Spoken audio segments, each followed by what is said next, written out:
This podcast was produced by OAR FM Dunedin with support from New Zealand On the Air.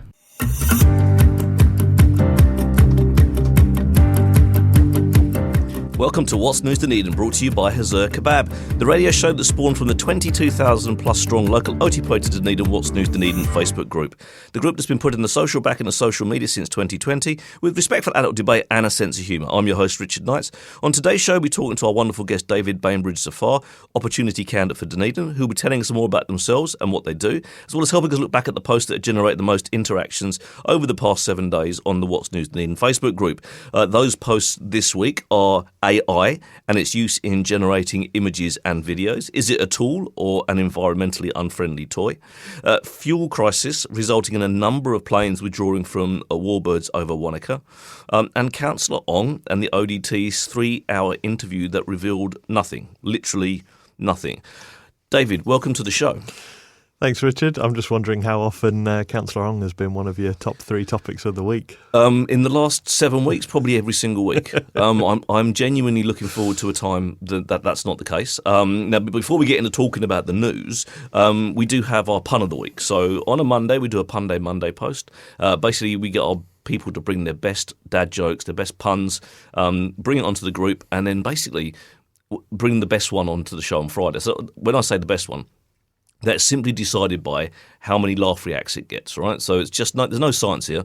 Whoever gets the most laugh reacts, that pun, whether I believe it to be good or bad, comes on the show. Max Reed is a top winner, friend of the show, top winner most of the time on the pun of the week, and this one is actually one of his. So we will see if you find it funny. And there's no obligation to feel it funny. Sometimes for Max, sometimes we should just not laugh and make him up his game a little bit. Yeah, I think the appropriate response to a pun is tumbleweeds, right? We're supposed to be, but I tend to give a little bit of a giggle. So anyway, this is our pun of the week. I hear there's been an increase in crime at some of Dunedin's multi-storey car parks. That's unacceptable on so many levels. Yeah, that is quite good, actually. I thought it was quite good as well. So Max, that's a winner. I'm sure you're listening. You do, mate. And again, before we get into the actual news and the important stuff of talking about your good self, we are also going to do our 3 pop questions. Okay, So the 3 pop questions are my questions that basically I believe, no one else does, I believe, get under the skin of my listener, my interviewee, and tell my listeners everything they need to know about the person I'm talking to, right? There's no science here. It's just stuff that I've made up, right? But first question, very important. Cream teas. So when you have a scone, you have jam, you have cream. What goes on first, the jam or the cream? Yeah, it's got to be the jam. It's a good answer. I'm always worried. This is my question that worries me in the show, because sometimes people say cream. And then, we're on the back foot then, because, straight away, you've got that wrong. That's the Devon way of doing things, right? And everywhere else in the country does jam first. Yeah.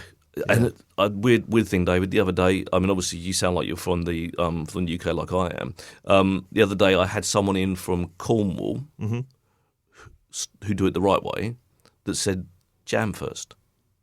Yeah, jam first is the right way. Yeah, no, so she said cream first. Sorry, she was from Cornwall and said cream first. Oh, and I was like, hang on a second. How are you ever going to go back to Cornwall, the place where you were born? How are you ever going to be able to walk across the county borders when you've just got it wrong? Crazy. And can I just congratulate you on saying scone and not scone like a lunatic? Yeah, well, see, I've had that conversation a few times on the show as well. I obviously, coming from Essex, speak the Queen's English. Very proper, very well spoken. Okay. Just not David. So yeah, it's a scone. It's as simple as that. We're not from Sunderland. It's let's keep things classy here. Is all I'm going to say. That's the only question you get wrong on my show, and you got it right. So okay, we are 1 for 1. Everything else is all good, right? Second question: who is your favourite Teenage Mutant Ninja Turtle? Oh, it's a tough one. I'm not a party dude, so not Michelangelo. No. He just needed to calm down a little bit. Maybe Donatello, the purple guy. Yep. He was pretty cool. He had a big wooden staff, right? Quite like that one. Don't start questioning me on stuff like that, because my wife is an expert. Okay. And if I get that wrong, if I go, oh yeah, that was the one with the staff, and it was the nunchucks, right? I suddenly get a text in my pocket. My pocket starts buzzing like, you got it wrong. So I don't like to kind of like my turtle trivia is not top notch. We'll just pretend that maybe that's what it was. Okay. Just because otherwise I just don't want to get in trouble. I think Donatello Purple Guy had a big long wooden staff. Okay. Pretty sure. If my wife's listening, we'll find out in a couple of minutes. Okay, you'll get a text. We'll get Cool. a text and we'll be able to clarify that. Now, third and final question, and this one's a thinker. All right. So, would you rather be granted one huge wish or 100 small wishes? Ooh, that is a good one. Now, what I don't know when I've picked this off the internet, because that's all I do, is haven't quite figured out what the criteria is for a big wish or a small wish. Yeah. But the concept is there. Would you rather one? Let's say that if you were asking for money, like the big wish that could be billions, but if you were asking if the small wish might be a fiver, Yeah. you know, I don't know. Would you like lots of little things or one massive one? Oh, that's a good one. I feel I'm a big fan of like incremental gains. Yeah. Big believer that that's how you get better. Lots of little improvements. That's how things get better. So maybe 100 small wishes would be better than one big thing. I think I think the same for me. Not because I'm thinking like you, but because of the fact I think if I went one big wish and I suddenly went, damn, that's not what I wanted. I might be kicking myself. I mean, obviously I'd be like, the richest man in the world at the same time, and so I probably wouldn't be that sad. But I'd still be sitting there kind of going, should I have gone for something else? I've had that one opportunity. Yeah, I think 100 little wishes. It depends how small those little wishes are. And they needs to be significant, I would guess. I'm just making this up now because, we need to put some criteria around it. Yeah. But I think I'd go 100. Go 100 small ones. I'd go 100 small ones too. I mean, there's no right or wrong answer here. Again, it's just where would you land? And I think I would just be I'd have regrets with one big wish. Yeah. Potentially. Yeah, you'd be bound to have regret afterwards. You spend ages thinking about what that big one thing is, and then you'd be like, I should have gone with the other thing that I ruled out. The last thing I ruled out, I should have taken that one instead. And 100 small, you can spread the joy more with 100 small things. I think so. Yeah, I think so. That's a lot of extra kebabs. If that's what a wish. I wish I had a kebab. Oh, there you go. It's lunchtime, David. I tend to get with my stomach. Tend to get foodie around lunchtime. I do tend to get, especially when you're sponsored by Hazur Kebab. It's like it's almost a prerequisite. So, just a funny story on your sponsor. When I came here to New Zealand once on holiday, but my family had already emigrated here, and I said to my family, "I'm going to take you out for dinner before I fly back home to the UK." My sisters at the time would have been about 8 and 10 years old, and said, "You can choose where we go for dinner. My treat. Take the family out for dinner." And one sister was thinking, where's the most expensive place in Dunedin? And the other sister went, let's just get kebabs. Yeah. So I spent $20 on dinner for the whole family. Kebabs. Job done. Happy days. They were all happy. Of course they were. You could never be unhappy with a kebab. True. So anyway, let's talk about the news of the week. So the first story of the week is AI. And it comes from a story in the ODT that, again, Councillor Wrong, has put some what I would consider and my son would call AI slop up on his page. So it's like it's been feed it. Oh, the movie posters. The movie posters, done. the movie posters with the mayor in the background, which have all subsequently been taken down as a breach of intellectual property, which I think is a good thing for Facebook to actually do. It's the one sort of thing they take seriously. Is if I've had it happen to me before, someone stole my image and used it for whatever, for nefarious means, right? Not for a world's handsomest man competition or something. No, because I only come second in that. But what happened when they took it, and then you actually could go to a separate page. There's a separate way of reporting it outside of the normal Facebook report post, and they just go, no, sorry, it didn't breach our community standards. But you know full well that it did, right? Actually, intellectual property, copyright, they actually take really seriously. And the mayor has subsequently managed to get all the images that Councillor Wrong has shared taken down. But it raised the question because the person who had created it was in the group briefly. They're not in the group anymore, but was kind of going, it's not AI slop. It's like it's creative. And I'm like, and I'm kind of sitting there kind of going, is it though? Because literally art to me, I'm not an artistic person, right? I have creative thought. But I have trouble drawing a bath, let alone drawing a picture, right? So if you asked me to do something like that, I couldn't do it. I couldn't use Photoshop to do it. I couldn't use the computer to do it. But I can, and I proved it to myself to do it, just to prove it to myself. I can create almost exactly the same sort of thing by feeding 2 lines of words into ChatGPT. Mm-hmm. I had no creative input in that whatsoever. I gave it a picture of a person and said, make that person look like the main protagonist. And I said, and I want this. And out it came, like literally within seconds. No creative skill from me whatsoever. And I told my son about it. And he's like, but Dad, do you also know that when you're doing that, and it's happening a lot, that you're using energy, you're using teraflops of power, you're using water. There's like this huge, there's a huge amount of waste and expense, natural resource that goes into doing that. Like, we should not be celebrating that thing. So, which is why I'm asking the question: is it a tool, or is it just a really environmentally unfriendly toy? Because it feels like for me, it feels like I use AI sparingly in the world that I live in, because I also feel that it's just inherently not a great thing. Yeah, I mean, it was all the rage, 6 months ago, 12 months ago, to make yourself an action figure in AI. Yeah. And everyone was doing that and posting their pictures of this is me as an action figure and that kind of thing. And it, like you say, it is a very environmentally unfriendly, expensive toy. Yeah. It is really wasteful. But it does still have great utility.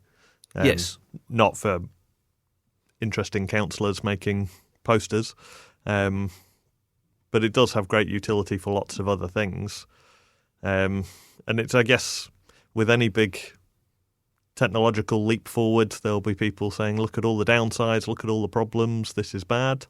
And they're not wrong. But the genie's out of the bottle, right? You can't put it back, can you? And it's so accessible. It's anybody can do it. Like you say, it took you 2 little prompts and there's the image, and anybody can do anything with it. It's free to use, easy to access, easy to use. Yeah, there's downsides to it, no doubt, but what can you do about that? I don't know. No, and the interesting thing is what I heard, and I don't know if it's right or wrong, so I'm not claiming any kind of knowledge on it, is that my son says is you don't even own the copyright. When you've done it, the copyright sits with the AI engine, right? Because you haven't technically done it. So even if you create something, it's like it doesn't actually belong to you. Yeah. So that again that's itself like, you can't claim creativity if you can't even claim the intellectual property that goes with it. Yeah, I think I read something not so long ago that people are getting into difficulty when they're trying to use AI to churn out children's books or simple how-to guides and, stick them up on Amazon for $1 or whatever to try and make a little bit of money. But like you say, you don't own the intellectual property, so it's hard to monetize that. Yeah, exactly. You're gonna struggle with that a little bit. So, but the one thing but it does have use, right? I'm a trustee for the Dunedin Midwinter Carnivals, right? And I look after the warehouse that we have where we keep all our lanterns. And I went in there. We were just doing a sort of like a hazard register and literally sort of going and checking what the hazards were. And I pressed a button in AI and it gave me a hazard register that would have taken me hours to put together. Yeah. It gave me that in minutes. And for something like that, which is actually, and I was like, oh, that's really kind of helpful. That's a useful use of it, And I was able to write an induction plan and still got to check it, make sure it sort of matches what you need. But I was able to write those kind of things, which would have taken me hours of work that I didn't really have. That actually generated something for me that was beneficial not just for me, for other people as well. So I could see that there are good and strong uses for it. Mm-hmm. But we're starting to see things like AI psychosis and stuff like this, which is, people getting so kind of embedded and down the rabbit hole of AI that they're almost kind of believing the world that they're creating for themselves, because you can train AI. Yep. You can kind of get it to do the things you want it to do, but of course it just becomes an extension of your own thought process and persona. But then you start believing it almost like it's some kind of deity. It's actually like, whilst it's not a formally documented thing, we're starting to see some of that, especially on the internet. There's been a legal case, I think, in America where a guy killed his mum because AI had reinforced his psychosis that his mum was spying on him and his mum was out to get him, and he was putting all these things into AI to say, is my mum spying on me? Is she out to get me? Yeah. And the AI was doing what it's trained to do, which is just keep you online, keep you engaged. Yeah. So it was, give you back what you expect to hear. Yeah. That kind of thing. Yeah, it's not trained to give you the right answer. It's trained to give you an answer that you're looking for. Yeah. So it kind of reinforced his own psychotic belief that his mum was dangerous. So he went and murdered his mum, and he's in prison now. But there's, I think Congress in America are looking at, can we prosecute the AI company that was involved there? Not if it's Elon. He's pulling the strings already, but it's like they'll only do it if it's open AI, I would have thought. Yeah, but I mean, it's frightening, and you've seen a few cases around the world where typically teenagers have ended up committing suicide because AI has kind of encouraged them to do that. It is mad. When you put in things like, I don't have any friends, I'm really sad, why does everyone hate me? And if AI just reinforces that belief of, everyone does hate you, it is your fault, then, it has been really bad and has those devastating consequences. That's the worst of it. Exactly. Well, you say that. I think there's one other thing that's worse in AI. It can't count. It can't count? No, it can't count. In my experience with AI, it can't count. What do you mean? I've sometimes given it a big chunk of text and said, can you reduce this to 100 words? All right. And it gives me 130. Okay. And then I say, that's not 100 words, that's 130. I want 100. And it'll come back and go, sorry, I got that wrong, my bad. It says it. My mistake. I'll do better next time. 115 words. And I'm going, can you count? And the answer is no. Whilst that's a flippant comment from me, it also makes me think, if it can't do something as basic as count the number of words and ensure that it meets the criteria that I've set for it, I can't really trust much of the information that it gives back to me. And I say that as someone kind of having at least having a critical thinking process around it. Yeah. But if you literally can't count, should I believe you? It is worrying. And I put in something the other day into either ChatGPT or Gemini or something. I put in something about the election coming up in November. And the answer I got back from ChatGPT was, this is definitely wrong because it's 2024 now, and the election date hasn't been set yet and won't be set until at least 2026. And I was like, well, so I replied to the AI prompt saying, why do you think it's 2024? Today's date is, it's April 2026. Yeah. And it came back and said, sorry, today's date is this. The date of the election has been set for November 2026. And you think, well, why is it? That's a worry. Exactly. You haven't trained it to do that. Yeah, and if it's making such random, really basic errors, like not being able to count 100 words or not knowing what date it is, and for some reason thinking it's 2024, what other fundamental things is it getting wrong? Yeah, and I guess that's the worry for me. We could probably talk about this for an hour, but I don't think I want to, because I've got another topic of the week, which is the fuel crisis resulting in a number of planes withdrawing from warbirds over Wanaka. Now, I remember a few months ago we had someone on the show, and I can't remember who it was, and we were discussing the fact that there was going to be an F-22 or F-16 bird of war, real war, now war, time, 2026 war was going to be there, and was kind of going, this is wonderful. And I thought it was quite the opposite. I thought it was quite inappropriate for a current war machine that was killing people today, whilst it wasn't carrying bombs or anything to warbirds. And so these planes have all pulled out now with the fuel crisis. They don't want to spend the money on flying them, which I think is a reasonable call, to be fair. But also, for me, it also solves a problem that I had with it in the first place, where those planes probably shouldn't, in my mind, shouldn't be flying anyway, because to me, Warbirds over Wanaka is about the historic stuff, the bit of the Messerschmitt plane, the Spitfire, the Harrier jump jet, the things that are no longer in service, as an opportunity to see those things as a kind of historic, hat tip to the past. Mm-hmm. How do you feel about it? Yeah, I guess it comes down to what is the point of Warbirds over Wanaka. It's kind of similar to the debate about fireworks, right? Of is this the right thing to be doing? Obviously Warbirds over Wanaka, all those planes flying, whether they're new planes or old planes, they're using a lot of fuel. They're not taking passengers from A to B. It's not really a purpose other than, hey, look at that plane, it looks cool. Yeah. It's not good for the environment. Why are we still doing this kind of thing?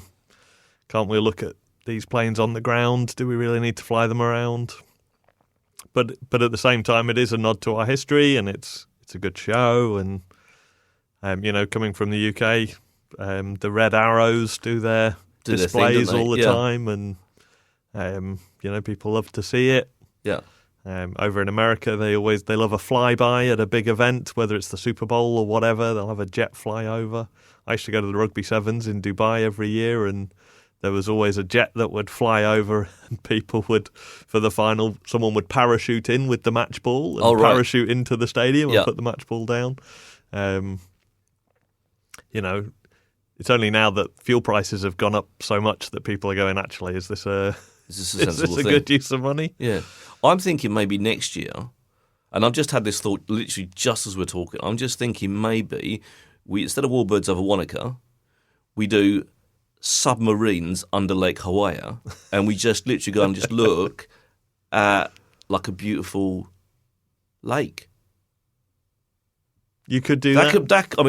I think people will be lining up in droves, like submarines under Lake Hawaii or Hawaii, whatever. I'm not sure I'm going to say it right, but you just everyone just sit on the beach, sit around and just look at the lake.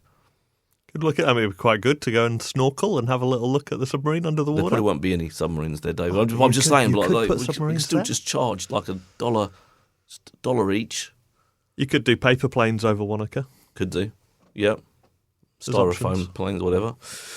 I want to move on to our last subject, which is Councillor Ong. And I am bored of. I don't mean that in a derogatory sense to Councillor Ong. I'm just tired of the fact that this person is in the news so often, and for all, in my mind, for all the wrong reasons. But there was a big ODT.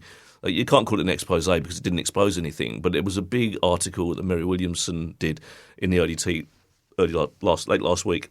She spent 3 hours with him. 3 hours. And confessed that she learnt nothing. She couldn't get him to reveal the last time he saw his parents. He couldn't name a friend. Yeah. There was some in my mind some deeply concerning absence of social interaction in anything that he was able to bring back. It feels like the poor man is out on his own at the moment. Yeah. He's being ripped through the media, which again we're talking about it. So hopefully I don't want to be seen as being a part of the problem, but he's clearly a loner. He doesn't appear to have any social structure around him in Dunedin. Hasn't lived here. Just turned up in August. Suddenly he's a council member. He's in front of everyone. He seems to struggle to communicate his ideas in a way that other people understand. He clearly understands himself. We can't do anything about it. There's no code of conduct that allows us to kind of go, actually, we need a do-over on that particular councillor because he's elected representative. It's weird because you can sack an MP in Parliament, you can get rid of a person like that for poor behaviour or inappropriate behaviour in Parliament at our general central government level, but when you get to local government, there is absolutely no one, unless they commit a crime for 2 years, which has a custodial sentence of 2 years or more, you can, or they resign of their own volition, or they're medically unfit and they've got to take themselves to go and have that assessment. You can't force them to go and have it. We can't get rid of a local government representative. It does not make any sense to me whatsoever. But I'm actually genuinely right now, I'm actually more concerned for the well-being and welfare of Councillor Ong. Yeah. I think you're right. It's a problem around the country that there is no recallability. The code of conduct that councils have lack any teeth, and bad behaviour at councils around the country. There's really nothing you can do about it. But yeah, here in Dunedin, I watched that interview that the ODT did with Ong after the last council meeting. They interviewed him in the stairwell of the art gallery, and he doesn't seem well. And I think most of Dunedin have moved away from this guy's quite funny to this guy's getting a bit annoying, and are probably now thinking this guy's not well. Something's not right. Yeah. And it is a bit of a worry, I think, yeah. Yeah, because you don't know where that ends. Like that's the sad bit. That's the bit for me is you don't know where that ends, and I don't want to be like put bad juju out into the world, but the end could be very nasty if left unchecked, if left undealt with. It's when you consider the abuse that he's copping on his own page, because people aren't necessarily very nice online. Like I know this is someone that runs a Facebook group. I've had death threats. I've had I get abuse all the time for people that think that because I took their comment down because it wasn't very nice, that I deserve something that wasn't very nice. It's like, and then and I've seen some of the comments on his page, which fill me like again like if I was the person sitting there getting that on a regular basis, that would affect me. Yeah. It can't not be affecting him. Yeah, and he's obviously on Facebook all the time. It's not like he doesn't see these comments because he often responds to them. Yeah, which doesn't make a lot of sense when he responds. Yeah. But at the same time, that just ends up as more fuel for those people that are being nasty right now. Which again that's kind of like, that's the wrong thing. I've gone past the stage where he's become where it was an annoyance to me. Not that it matters whether it was an annoyance to me. He's paid for a seat at the table by spending $45,000 to get elected. But once he was elected, I was quite happy to kind of go, fine, bring your ideas, bring this, and he's been told today in the paper, like, bring your ideas, and we'll consider them. Whether he does it or not will be the interesting part. Whether he's actually able to put together a clear and concise articulation of what he is thinking he can do to help Dunedin, or whether he ends up just bringing more confusion or backing away from it, and I think that will be the telltale sign. I think I spoke to a few people about him, so I have spoken to Councillor Ong a few times, and as someone who's worked in local government for many years, it became immediately apparent that he does not understand how local government works. But that's okay, and that's not unusual for a newly elected member. There's no pre-qualification. That's quite normal for a newly elected member. But I've spoke to a few people about what's he trying to do here. Is he a well-meaning guy who just doesn't understand how things work? Is he an attention seeker who just wants attention? And there's obviously some people who are of the opinion, which I do not subscribe to at all, that he's a spy sent here to deliberately disrupt democracy. Yeah. I don't think that's the case at all. I probably think he's a well-meaning individual who lacks a bit of social skills, lacks a bit of social awareness, doesn't understand how the system works, is obviously convinced he's got a brilliant idea that will, save the world. Save the world and make rates free for everybody. It doesn't appear to hold any water at all. How many times have we heard innovative, first of its kind? Yeah. Debt restructure. Yeah, but, if something is an innovative, first of a kind thing, it's probably, it's not been done before, probably for a reason. Yeah. Probably doesn't work. But yeah, we'll see how he goes. I mean, I hope he has got a good idea. I hope it does work. I hope he can make sense of it. It's a long time till the next local election in 2.5 years. It is, and I'm with you. I think if it was that good an idea, someone else would have thought of it before. Yeah. Because there's not many new ideas in the world. Yeah, and there's especially when it comes to money. Yeah, plenty of people with finance expertise that work for the council, that work for other councils. Yep. We're not unique here. We don't have an unusual level of debt. Every council has debt. We're not unique in having rates rises. Every council's got rates rises. Yep. If there was a way out, someone else would have found it, surely. You'd like to think so. Anyway, we're going to stop talking about the news and we're going to talk about you. But before we do, I'm going to get a quick word from our wonderful sponsor. Have you checked out Hazard Kebab yet? It's your go-to for a delicious lunch, a tasty dinner, or anything in between. Order online to save time and pick up some delicious, authentic Turkish cuisine in just minutes. HazardKebabCafe.co.nz. Dine in or take away at 906 George Street. Best kebabs in Dunedin. You reckon? Yeah, and I've eaten probably most of the kebabs in Dunedin. Not that I'm saying the other ones are bad. Okay. I'm just saying these ones are good. Top end of George Street. Have you been there? I have. Not recently, but we'll have to check it out. Yeah, it's lunchtime. Makes me hungry. What can I say? Now, I want to talk about you. That's why you're here. So the rest of the show is all about David. So for anyone that doesn't know you, and most of us probably don't, I have to say that, perhaps give us a 5 minutes Cliff Notes version of yourself, and how you've come to be standing as a Opportunity Party candidate in the general election and in the upcoming November the 7th general election. Yeah, it's funny because I worked at Dunedin City Council for a good number of years and work down at Gore District Council now. I've had quite a few people say, "Oh, so you're running for council?" No, I'm not running for council. I'm running in the general election, which is, like you say, a good few months away yet. But yeah, I came to New Zealand in 2017. I became a citizen earlier this week. I saw that in the paper. I saw you make an announcement of that. Well, congratulations and welcome to Aotearoa. Yeah. I became a citizen a few years ago, and because it was COVID, no one took my photo and no one gave me a certificate. Did you get a tree? No. Oh. No, none of us did. Like my whole family got. We'll say whole family, not my daughter, which is still a bugbear for her because she's like 30 and she has to pay for it herself. But my younger kids and me and my wife, and no, we're 4 trees less than we probably should have. Oh, I'm putting it out there. I'm putting it out into the world. I'm just saying. I'm not upset. I'm just disappointed. Oh, someone will get you a tree. If I get elected, Richard, I'll get you a tree. How about that? That sounds good. Sounds good. That was a promise, everyone. You heard that.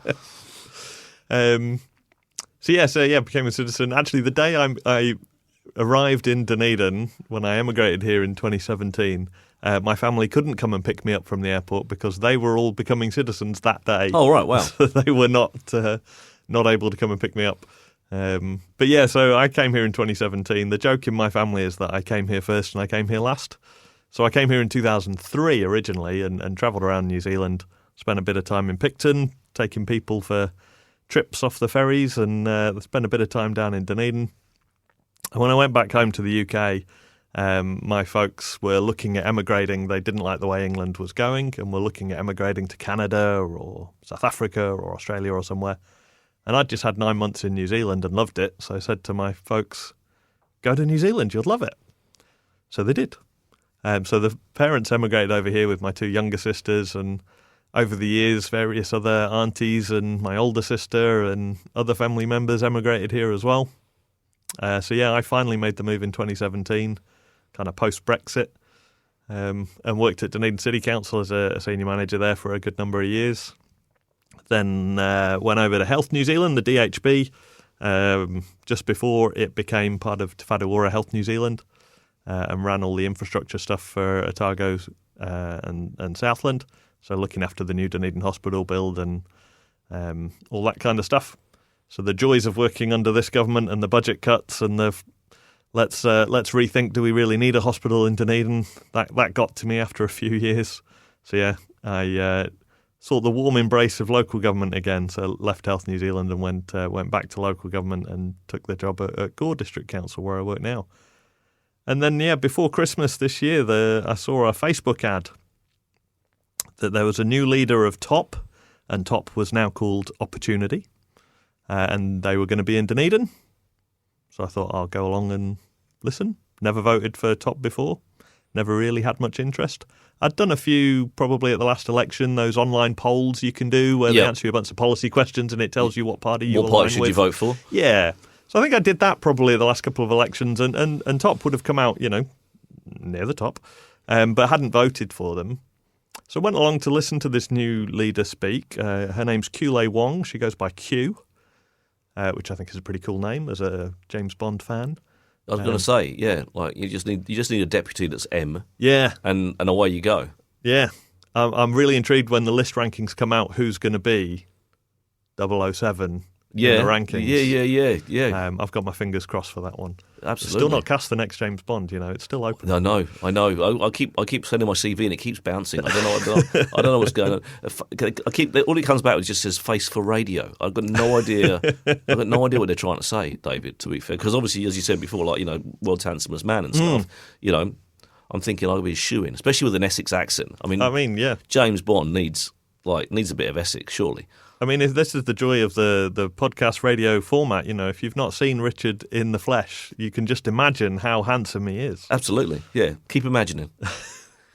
But yeah, I heard Q talk and was really impressed. Really, really impressed with how she spoke. One of my favourite answers to a question she gave was, "Yeah, I don't know." Didn't try and spin it. Didn't try and answer a different question that she did know the answer to. She just said, "Yeah, I don't know," which I thought was really refreshing to hear from a politician. It's genuinely refreshing to hear from anyone. Like, I get asked a lot of questions. I'm in real estate. I get asked a lot of questions. If I don't know the answer, I'll say to people, if I don't know the answer, I'll tell you, but I'll go and find out for you. Yeah. I'm not going to try and sort of sit here and blag it a little bit. I'm actually going to just kind of say, don't know. Let me write that down, and I'll come back to you. Yeah. There's far more. There's integrity within that than there is trying to spin an answer or answer a question that you weren't asked. Yeah, that's it. And when someone says "I don't know," it kind of makes you trust their other answers more, which is it's such a good answer to give if it's genuine. If you genuinely don't know, don't answer "I don't know" to stuff that you do know the answer to, or to everything. Like that just makes you look stupid. Like every answer, what's your name? Don't know. Yeah. But yeah, she spoke really well and had a chat with her and some of the other party people afterwards about what their plans were for Dunedin. Had a look at all their policies, couldn't find anything I disagreed with. Was really impressed. It seems bizarre to me that their USP is that they're an evidence-based party. Surely everyone should be evidence-based. You'd like to think so, wouldn't you? It shouldn't really be a unique way of making decisions based on, what works. Yeah. But there we are. So yeah, very impressed by them, and the more I spoke to them, the more impressed I was, really. And they asked me to run, and I did my best to find anyone else to run instead, because I had no desire to be a political figure. But the story I tell people is, look, if I looked across the street and saw three guys beating up a little old lady, I don't want to intervene. There's no benefit for me to intervene, but you kind of have to, right? But you're going to, aren't you? Yeah. There's a part of you, the way you're wired, is going to say, yes, I want to get my head kicked in, but I'm still going to go in there and try and get that little old lady out of that place. So you've got to step in when you see something wrong, and I think that's where I am with this government. I'm not a huge fan. If I thought things were fine in Wellington, there's no way I'd ever be running, because I don't particularly want to go to Wellington, don't particularly want to be an MP, really. But not impressed and think we can do better, think there must be a better way of doing things, and think I can help. Think I can do things better. I've got a decent career behind me of kind of asset management and project management and problem solving and trying to make things better and trying to help people.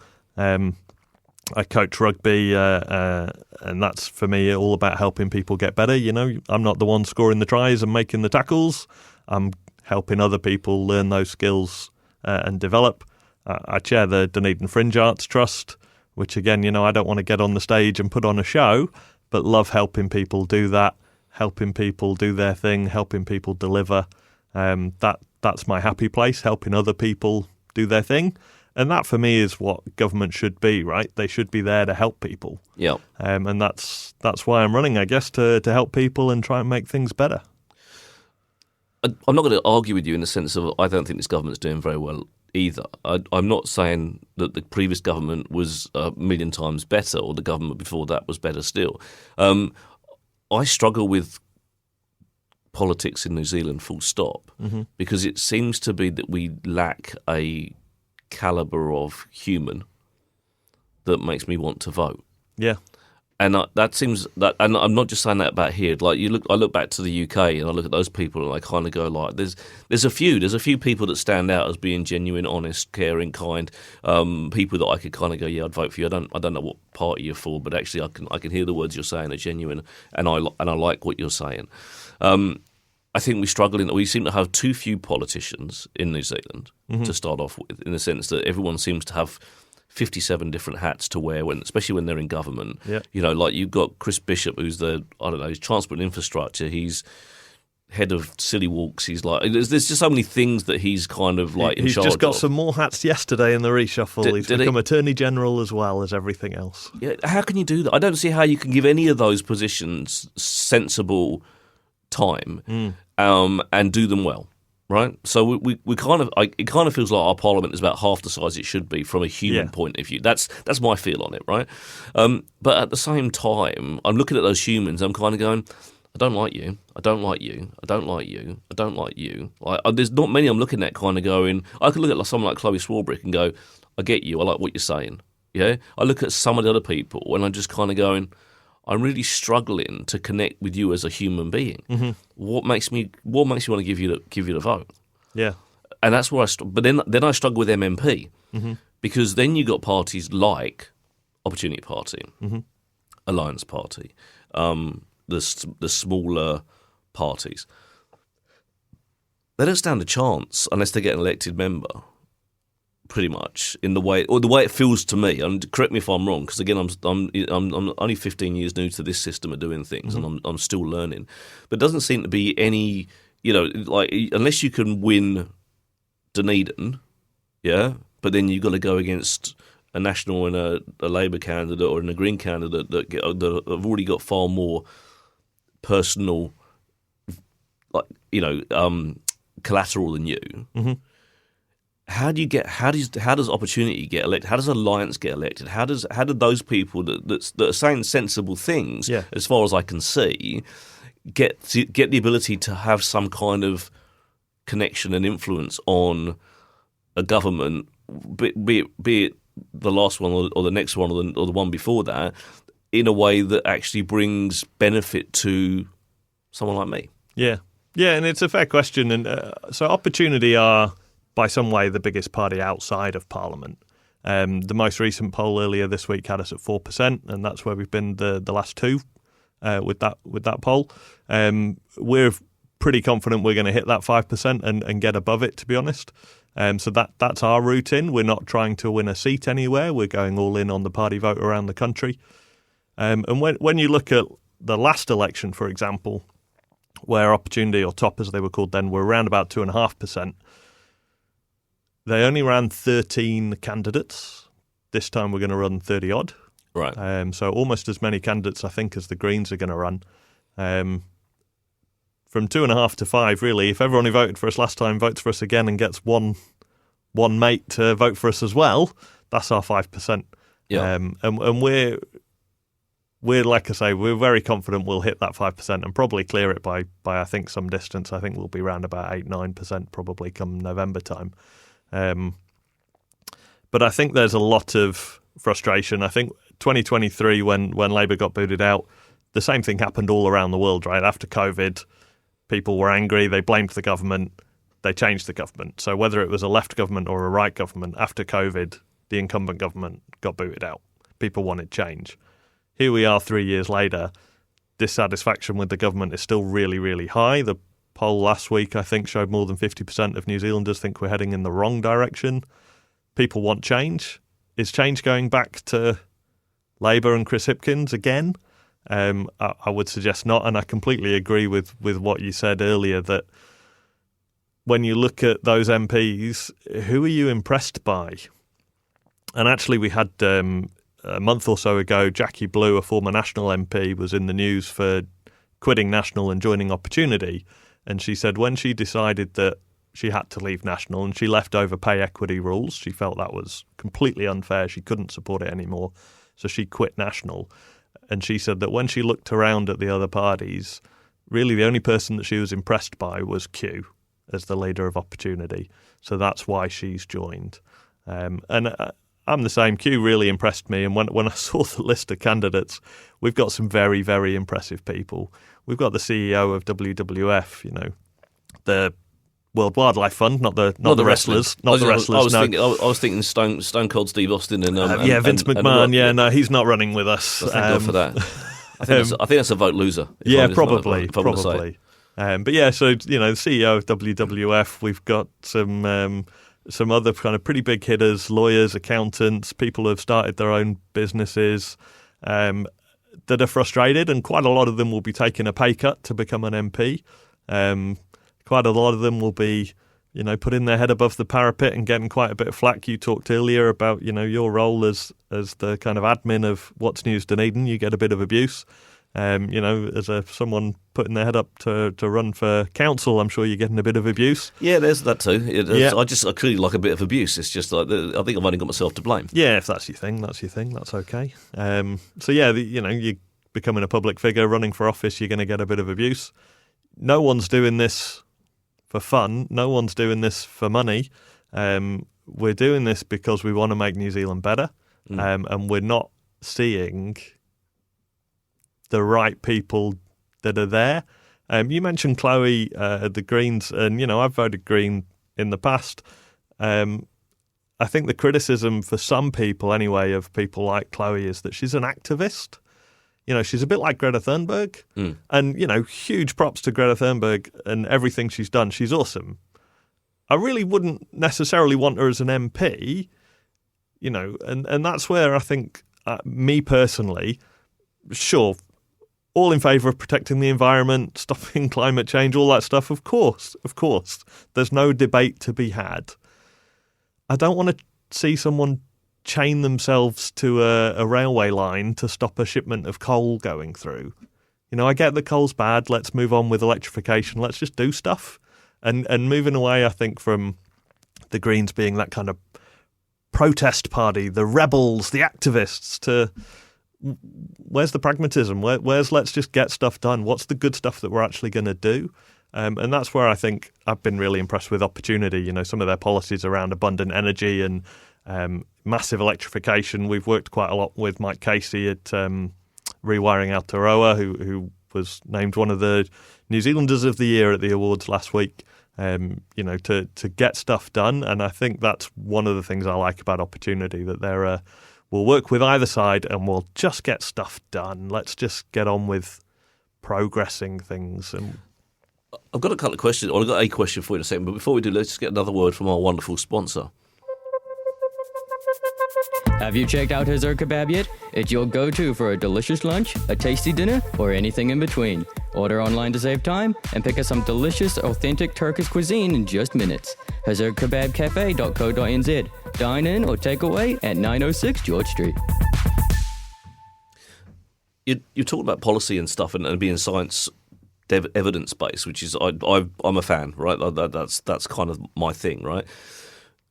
So, you're very much about pro-environment, electrification, where the science matches up. But do you think, in a world where we've got sort of like centre-right, centre-left politics, like that kind of polarisation that we've got, do you worry that Opportunity are perhaps will grab a bit of everyone? We'll grab a bit of what works for Greens, we'll grab a bit of what works for Labour, we'll grab a bit of what works for National, and we'll kind of just sort of sit here comfortably being the sensible party rather than having anything else. Am I making sense? And it's funny, a few people have kind of said that, and I see that as a good thing, that we've taken the best of various parties to progress and make things better.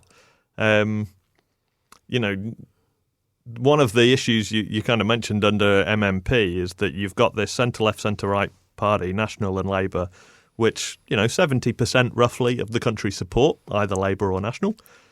But they go into coalition and they get dragged to the fringes by these parties that 5 to 10% of the country support. And that's not good for anyone at all. And that's the kind of thing we want to try and change, and that hopefully over the next 20 years we move from Labour opportunity coalitions to national opportunity coalitions, and we kind of keep things where most people are and keep things progressing. And it's interesting because I've heard from both sides. We've got Ian Lees-Galloway, the former Labour MP, as our general manager. We've got Jackie Blue, former National MP, mentoring our leader. And I've had diehard National supporters come to me and say, I'm probably going to vote Opportunity this time because if we lose, and the reality is whether you're on the left or on the right, whichever side you sit on, half the time you're probably going to lose. It's probably going to be the other side that gets in. But I've had diehard National supporters say, I'm probably going to vote Opportunity this time because if we lose, I'd rather it was Labour Opportunity than Labour, Greens and TPM. And I've had Labour guys come to me and say, I'm probably going to vote Opportunity because if we lose, I don't want another National Act New Zealand First coalition. I'd rather a National Opportunity coalition. Right. And we're that kind of acceptable alternative, I guess. there's strategic voters thinking all sorts of things. I think there's a lot of people that just support opportunity because those policies are the best. I had someone say to me the other day, if you took all the branding off, it's the opportunity policies that are the most sensible ones that, like you said, we kind of took the best of various parties to just get ahead and just get things moving. But it's the branding that's key. There'll be plenty of people that will vote Labour because they've always voted Labour. Yeah. Rachel Brooking, I think, is a really good MP. And, she won the Dunedin seat by a lot last time. And I imagine she will probably win the Dunedin seat again this time. And there'll be people that will vote Labour who have no idea who Rachel Brooking is. They'll just put their tick next to whatever name has the Labour logo next to it. And that's fine. But hopefully we can capture enough of that party vote to get into Parliament. And we're quite clear that if we can't do a good coalition deal with either side, then we don't have a problem sitting in the crossbenches in opposition. We're not going to do a bad deal just to get into power. That's not what we're about at all. But hopefully we can get into a coalition and start having a positive effect on either side to make things better for everyone. So what's on the cards for you between now and election time? What's the plan for you personally and you party wise? Well, Q is actually in Dunedin next weekend. She's down here Friday, Saturday, Sunday, Monday, so the 10th to the 13th of April, and a whole bunch of activities next weekend as part of the Wild Dunedin Festival of Nature. So she's a runner. I've had 5 knee operations, so I am not much of a runner. No. But she's going to do park run on Saturday morning, and she'll do a walk and talk at Orokonui in the afternoon if running's not your scene and a walk is more your speed. I've had 0 knee operations and I'm still not a runner. I'm putting it out there. Yeah, running is it's a strange thing. David, if you ever see me running, start running too, because something bad is following me. Like genuinely, run, because if I'm running, it's not a good sign. Good Seriously, to know. yeah, Good to know. Just a heads up. So there'll be a whole bunch of events, and she'll be at Nature Dome at the stadium on the Sunday. She's going to do a pub quiz on the Sunday night. I used to host a weekly pub quiz at Cableways. Oh, nice. So we're going to do a pub quiz at Cableways on Sunday night on the 12th. See if you're smarter than a politician. So we'll have Q and a team of politicians up against some regular pub quizzes, and we'll see how they do. And meetings with the mayor and regional councillors, and we'll tour the new Dunedin Hospital, and we'll go and have a look at the New Zealand Centre of Marine Research out in Portobello and all that kind of political stuff. So a whole bunch of campaigning stuff. We're going to do a Facebook Live event. We are. Where Q will be interviewed by a top Dunedin celebrity interviewer, real estate agent, and general wonderful human being and handsome man. Richard Knights. Yes, I've That's heard of him. guy. I've heard of him. Yeah, apparently he's not a bad bloke. Yeah, very handsome, very handsome. We'll do that on the Saturday night, so anyone can jump in and watch and comment and see how we go. But a long way till November, and I've never done this before, so short answer of what's going on between now and November, I don't know. We'll find out. Will you still be doing your job at Gore District Council and up until election time? Would you take some time off, or do you? Yeah, so I'll take some time off. So as if I was a state employee, I would be required by law to take a month off prior to the election. Local government workers don't count as state employees, right. So I don't have to, but I will take a few weeks off beforehand to do, door knocking, all that kind of stuff. And when there are campaign events, like next Friday and the following Monday, I'll just take annual leave to go and do a whole bunch of campaigning. So bits and bobs over the next few months, and I'll take leave where I need to. But broadly, this is my hobby for evenings and weekends, and I'm still doing my day job. It doesn't sound like a fun hobby. I thought you were supposed to enjoy hobbies. I mean, I'm sure. I'm not saying you don't enjoy it, but it's like that sounds like a lot of work for a hobby. Yeah, my wife has commented that you are working insanely hard on this. But it's worth it, right? You do that because actually you care and you want something that you want someone to change. I mean, I love New Zealand, right? It's why I moved here. It's why I've become a citizen. It's why I chose to make Dunedin my home. I love Dunedin, love New Zealand. And I think as well, and I've spoken to a few people who have emigrated to New Zealand from other places. Not always, but for me anyway, one of the reasons why I left the UK was I didn't like the way the country was going. the years of austerity under the Conservative government, the cuts to essential services, seeing libraries close, all that kind of thing, the polarisation of society, the rise of hate crimes, all these bad things happening. I remember watching, and I can't remember when it was, but it wasn't that long ago, 10, 15, maybe 20 years ago, there was like a whole week of nightly riots in all the major cities in the UK of just groups of youths trashing the city centre, setting cars on fire, all sorts of stuff. You think, the country was going in the wrong direction, and for various reasons I left. And I'm going to have to stop you there, David, because we're going to run out of time. But it seems like an interesting place to stop, and Sure. we'll catch up soon. But just sit there while I round the show out. Thank you very much for coming on. Well, that's a wrap for this week. Thank you for tuning in. I've been Richard Knight, and you've all been wonderful. Remember, if you're looking for a robust, respectful adult debate about all things local and further afield, and a welcoming online community that doesn't take itself too seriously, come and find What's News Dunedin on Facebook and join our fun. On next week's show, we're talking to Megan Potiki at the University of Otago's First Tapau Tiriti. I look forward to seeing you next Friday at 12 on ORFM. And if you want to listen to the show again or simply share it with your friends, you can find the podcast at oar.org.nz or even on Spotify, YouTube or your favourite podcast provider.